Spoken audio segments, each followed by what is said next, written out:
Welcome back to Low Carbon Lifestyle. I've had a haircut, it's Christmas, so I probably should be wearing my turkey hat for this episode, but that might distract you. Um, in this episode, I'm going to bust some chops. I'm busting chops. I'm going to tackle some half-truths. I'm going to try and help you see the wood for the trees in all these climate conversations. This episode is my top 7 climate myths. Merry Christmas.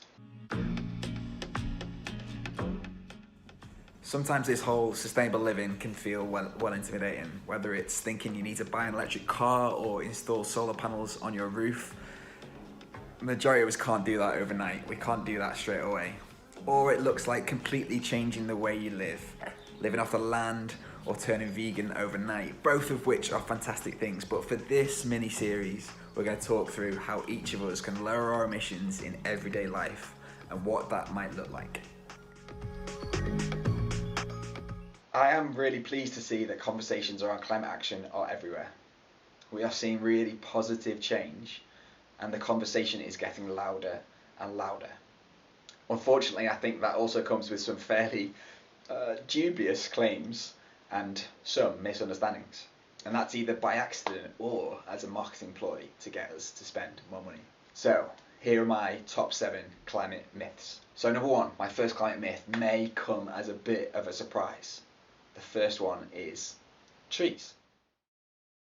Trees are great. They are wonderful to look at. They give us wonderful things. We get fruit from them and everything. They are one of the main tools we have to begin to take carbon out of the atmosphere. But the myth comes when we guess the impact they might have. Question for you, pop quiz. How many trees would it take for you to offset your emissions? What do you reckon? If you're an average UK citizen, you'll be emitting around 13 tonnes of CO2 per year. But let's say you're better than average. You are watching Low Carbon Lifestyle, you've made some great decisions to use less heat, to travel less, to eat less meat. So let's say that you emit 5 tonnes of CO2 per year. We could actually count how much, but that was episode 1 and will be a future episode. So how many trees do we need to plant to clean up 5 tonnes of CO2? Well, we tend to assume that over its whole lifetime, a broadleaf tree, think a big old wise oak tree, would consume about 1 tonne of CO2. And that's pretty amazing, it's pretty magic. If you emitted 5 tonnes, then let's just plant 5 trees. Yeah, but that's 1 tonne over 40 years of life. It's only taking 25 kilograms of CO2 each year. So to meet your 5 tonnes of emissions every year, each one of us needs to plant 200 trees. And that would kind of meet our emissions every year if the trees are healthy, grow well and live for 40 years. And if your emissions are higher, like the UK average, then we'd need to plant 520 trees. So how many trees have you planted so far? Me and my wife have planted 5 in our back garden. That's a good start, but 500? So although trees are really important for drinking in our emissions, the scale is fairly extraordinary. If the UK is going to tackle all its emissions, all 451 million tonnes in our last full year of counting, 2018, then we'd need to plant 18 billion trees. And the estimate is that there are between 1,000 and 2,500 trees per hectare of forest. So if we're generous, it would take 7.2 million hectares. If we're cautious, 18 million hectares of really good quality forest to take all our carbon. For context, the UK is 24 million hectares. So between 1/4 and 3/4 of all UK land needs to be forest to meet our needs. The current woodland area in the UK is about 13% of our land, or 3.1 hectares. You start to see the issue. We can't just keep living our lives and just plant trees. We need to reduce our emissions substantially as well. So my first climate myth is that trees are not the superhero that's going to save the day. They are great and we should plant loads. But don't go thinking that planting 1 tree is going to have that much impact. Okay, myth number 2. Not really a myth, more a fact, but it's that technology can mislead us. I don't know if you've experienced this one, a notification or a sign or a piece of literature that gives you a figure or a stat or something like that makes you feel good when you're actually doing something bad. So, as an example, the car we own is a Nissan Pulsar. It's a great car. We don't drive much, and when we do, it does about 50 miles to a gallon of petrol, and it emits about 200 grams of CO2 per mile. So since we've had it, we've done about 8,000 miles. So driving that car, we've emitted 1,552 kilograms of CO2. 1.5 tons of CO2. But the car also has an Autostop feature to come and save the day. When it stops, it counts how many kilograms of CO2 it's saved by stopping the engine at traffic lights or in a queue. Autostop is a good thing. I love seeing that counter go up. It makes me feel all warm and fuzzy inside. I can't remember what the count was on when we first got the car, but let's assume it was 0. In those 8,000 miles, we're now up to 2.5 kilograms saved through Autostop. Isn't that amazing? But the context is that 2.5 kilograms will be matched by 11 miles of driving, just less than driving to our mate Nicky's and back. The saving compared to the emissions that we had whilst we were driving it is 0.14%. So the myth here is that the Autostop counter is really pretty irrelevant, a greenwash, a distraction. If it told you how much you'd emitted as you drove, that would be much more useful. I wonder if you can think of other technologies that do something similar. So myth number 3 is the so-called self-charging hybrid. If you are at all into cars or into looking at reducing emissions of cars, then you will have heard of the legendary Toyota Prius. But more recently, you'll have seen a load of cars called self-charging hybrids that are advertised as an alternative to electric vehicles. This is the hybrid that charges itself, petrol and electric, with no plugging in. So, what is a self-charging hybrid? Well, the Prius and cars like it were really a fantastic step in improving efficiency of fossil fuel-driven vehicles, reducing the amount of fuel used by either using an electric motor and a battery at low speeds, or by supporting a small engine to give it the same power as a bigger engine. They would charge up those batteries by regenerating energy as you brake, basically running the electric motor backwards to generate some energy as you slow down. And this is a really good bit of technology. It's technology that pretty much all electric vehicles use today, and something you definitely notice when you drive one, because you don't have to brake much. But the way a self-charging hybrid is advertised is as if it's a good thing that you don't have to plug it in. As if charging at home is less convenient than driving to a petrol station, smelling all those diesel and petrol fumes, and wandering past all that junk food next to the till. That somehow the self-charging hybrid would get its energy cleanly in the car without any emissions, saving the planet. Well, I'm afraid that's not going to happen. You could actually imagine someone not understanding properly that the car might refill automatically if you leave it parked long enough. In reality, you might get a few more miles to the gallon in a hybrid vehicle, but really, all the energy you use in that vehicle is coming from fossil fuels, and that's a bad thing, and it's an addiction that we need to stop. So we shouldn't fall for that marketing around self-charging hybrids. To be honest, we shouldn't even fall for a plug-in hybrid, which are also quite common now, which in my mind is an inefficient fossil fuel powered engine dragging along or being dragged along by an inefficient electric motor and battery. If we really need a new car, if you really want a new car, go the whole way. Get an electric vehicle. You won't regret it.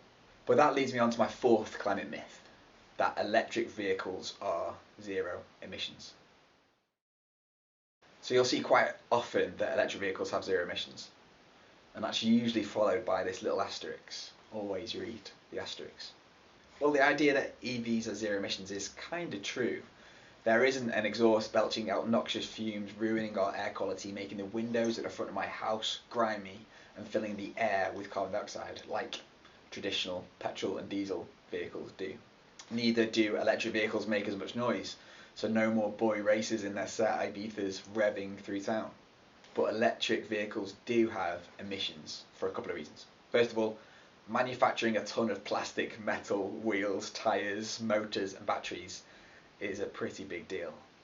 And we can assume that emits anywhere between 10 and 50 tons of CO2. And that's really significant. And it builds the case that we shouldn't buy new cars at all.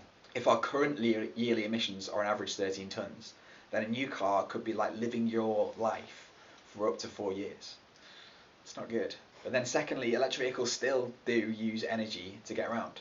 We charge them with electricity, obviously. And unless you've got a great setup with loads of solar panels and a snazzy system to control where your power goes, you will be charging with electrons.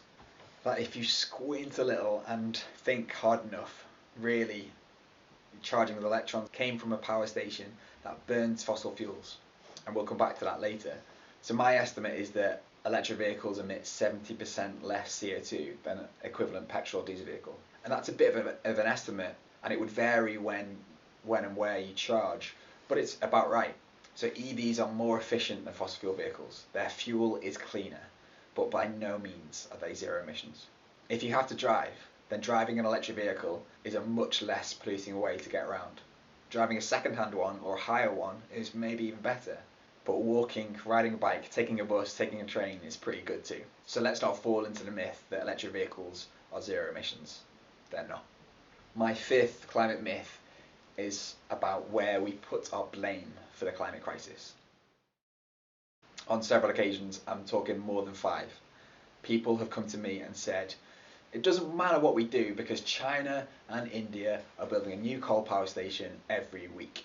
And yet there is definitely a worry about the emissions of other countries, and those biggest emitters are still a big problem. And that's why the international negotiations like COP26 in Glasgow next year are so important.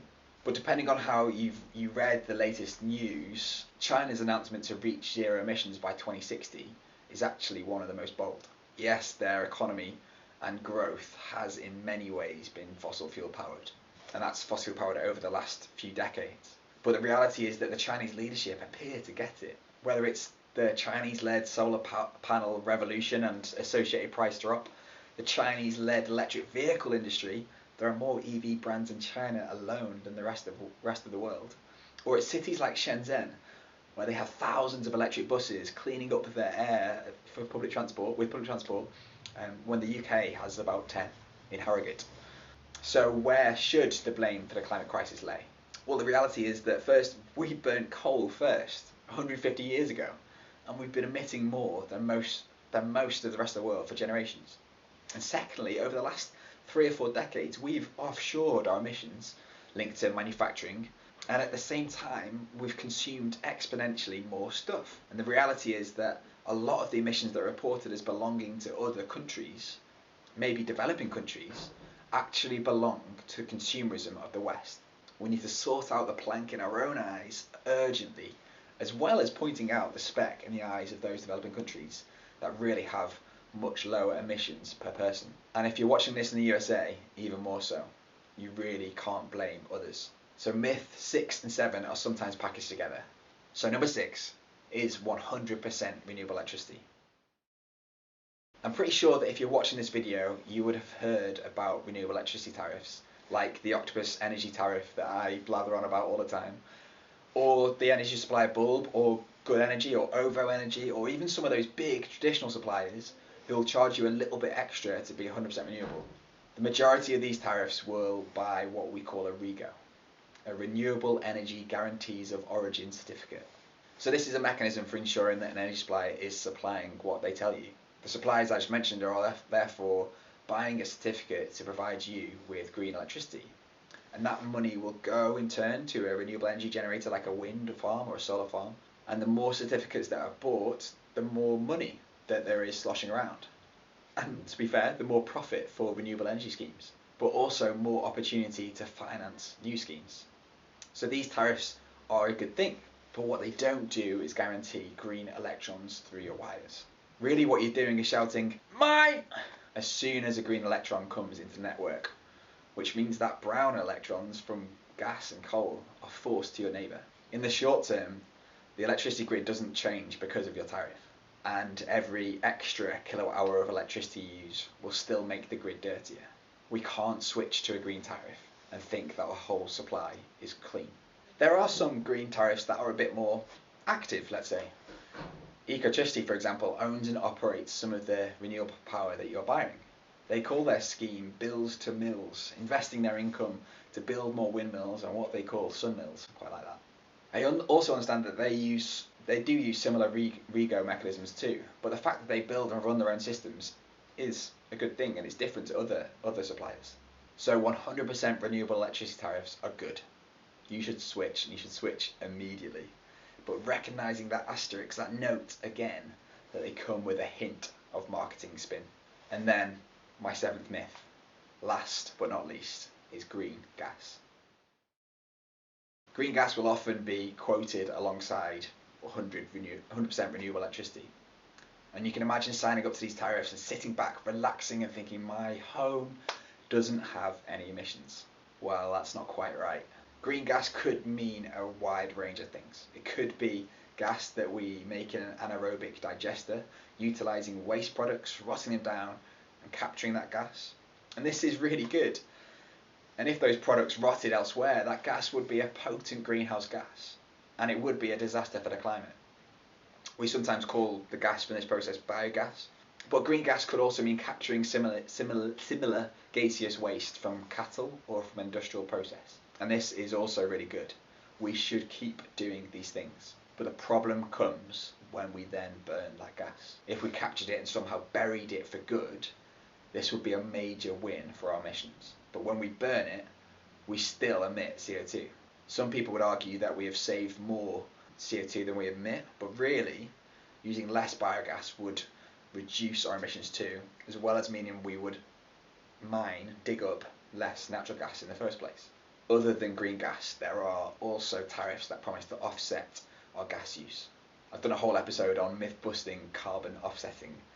So I do think that a tariff that offsets your gas use is a good thing, but it's by no means a conscience-soothing, get-out-of-jail-free card to use more and more gas. It is just a small way of that energy company greening their brand. And as I talked about in episode 11, offsetting is currently really cheap, much cheaper than it needs to be to have a meaningful impact. So energy companies that offset your emissions are investing a really small amount to make it appear you are living a low carbon lifestyle. And in a similar way to the electricity story, this is still a good thing, but it's got a hint of marketing.